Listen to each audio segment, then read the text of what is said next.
கூறுகட்ட கோழிங்களா நல்லா சாப்பிட்டு தெம்பாக உடம்ப வளர்த்து வைக்கிறீங்க. ஏன்னா சண்டே சண்டே உங்களை வந்து போட்டு தள்ளணும். நல்லா சிக்கன் கிரேவி, சிக்கன் குழம்பு, சிக்கன் மஞ்சூரி, சிக்கன் பிரியாணி இது மாதிரி நிறைய செய்யணும். அதனால் சீக்கிரம் நல்லா தெம்பாக சாப்பிட்டு நல்லா வம்பாக வளங்க. ஓகேங்களா? ஒவ்வொரு கோழிங்களும் நல்லா பார்த்தீங்கன்னா ஒரு 4 கிலோ 5 கிலோ சைஸில் நல்லா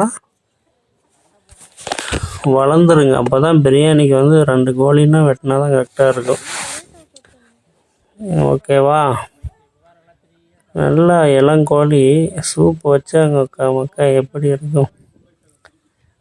அப்படியே சாப்பிட்டு ஒரு களியும் கூழும் அடிச்சுட்டு அப்படியே தெம்பாக வேட்டி கட்டு நடந்து போனால் கை காலெலாம் நமைச்சல் எடுக்கும். எவனாவது தூக்கி போட்டு குத்தலான்னு அந்த அளவுக்கு இந்த கோழியில் சத்து இருக்குது. அது நாட்டுக்கோழியில் மட்டும்தான். நல்லா சாப்பிடுங்க. அரிசி இது சாதாரண அரிசி இல்லை, தூயமல்லி, கருப்பு கவுனி, ஓகேங்களா? அந்த மாதிரி வந்து ஒரு மருத்துவ குணமுள்ள அரிசி தான் நான் வந்து கோழிங்களுக்கு போடுவேன்.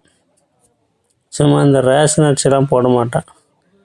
கொழுத்து போன ரேஷன் அரிசிலாம் நல்லா காஸ்ட்லி ரைஸாக போடுவேன்.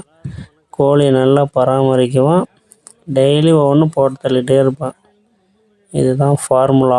A² + B² + 2AB.